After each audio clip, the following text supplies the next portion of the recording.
আমিজ ভাই, আপনি বিভিন্ন সময় বিভিন্ন সাম্প্রতিক বিষয় নিয়ে কথা বলেন।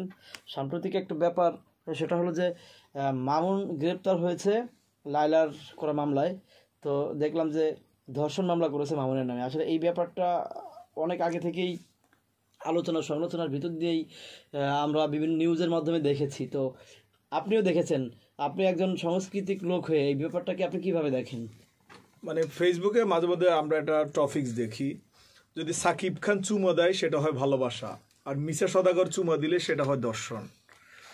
তো লায়লা মামুনের ক্ষেত্রটা হচ্ছে আজকে তদ্রুপ দাঁড়িয়েছে। ওরা যখন এসির ভিতরে থাকে তখন মহাব্বত, পেয়ার, আখোসে, দিলসে সব জায়গায়।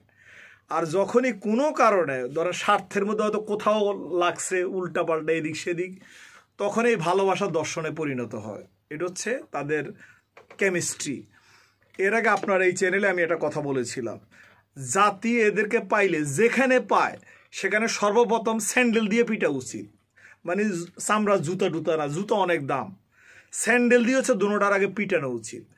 কারণ ভাই কুকুরও তো 7টা করে বাচ্চা দেয়, 4টা 5টা, লাস্ট মতে কি কুকুরের বাচ্চা পাওয়া যায় না, হাতি বছরে একটা দেয়। তো ওদের যদি রসায়ন যদি ওরকম ভালো হইতো তাহলে ওদের চুজিংটাই নাম্বার 1 হতো। ওরা চুজে করছে সব আন্ডার সিচুয়েশনে। মামুনের বয়স লায়লার মেয়ের বয়সের 1 বছর ছোট। এ হচ্ছে তাদের পুঁতি, মানে মালার বৈশিষ্ট্য। তো এই জায়গা থেকে এরা কি পাবে আর কি দেবে আপনি আমাকে বলেন। মানসিক মেন্টালিটি সর্বপ্রথম লায়লার মানসিক ট্রিটমেন্ট করা উচিত।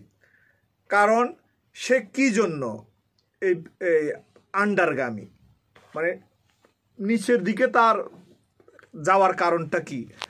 আর মামুনের মেন্টালি ট্রিটমেন্ট হওয়া উচিত সবার আগে।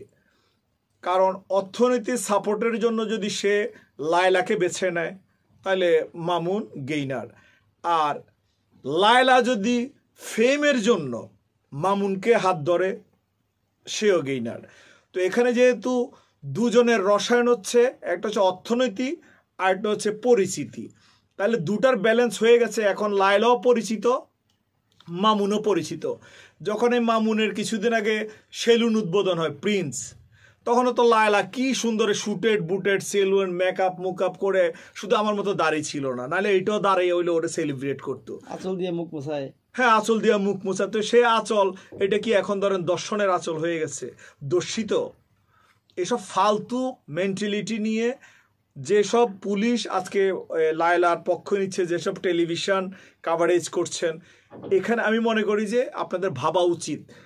আপনাদের যখন একটা মেসেজ আপনাকে জাতিকে দেন, সর্বপ্রথম জাতীয় মাঝে মধ্যে চিন্তা করে যে এদের ইঁদুর বিড়াল মার্কা এই নিউজগুলা জাতির কাছে হাস্যকর, এটা অন্য কিছু না।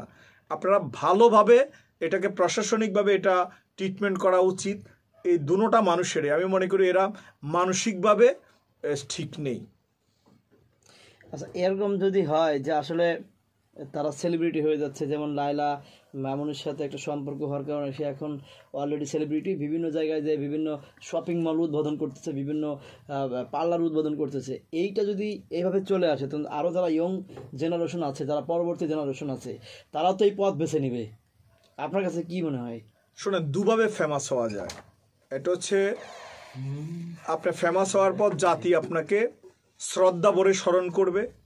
আরেকটা হচ্ছে আপনি নেগেটিভলি, যখন আপনি মরবেন বা আপনার সময় যখন you will be passing your time, জাতি আপনাকে থুথু ফেলবে, দীক্ষার দিবে। তো এখানে ওদের যে কার্যক্রম, এটা হচ্ছে থুথু ফেলার মতো। আর যখন আপনি একটা ভালো কাজ করবেন, আজকে দেখেন ফারহান, ওই যে এই চিটঙ্গের ওই যে মন্ত্রী না এমপির ছেলে, 100 গরু কোরবানি দিচ্ছে, মানুষ তাকে সহযোগিতা করছে, ইজ দ্য পজিটিভ সাইড। তারপরে ব্যারিস্টার সুমন, উনি নিজে কার কাছে কেমন আমি ওটা বলছি না, নিজে এমপি হয়ে যেই কর্মগুলো দেখাচ্ছেন, হোক এটা লোক দেখানো, আমি এটা মানি, সেও কিন্তু ভাইরাল। দুজনের সেন্স দুরকম। আমার কথা এখন যদি ওদের এই ফেমের সাথে যদি এখন লায়লা মামুনের ফেম আপনি যোগ করেন তাহলে এটা হবে না। আর নেক্সট জেনারেশন এটা বুঝে কোনটা করলে তারা মানুষের অন্তরে থাকবে আর কোনটা করলে মানুষের পায়ের নিচে চলে যাবে।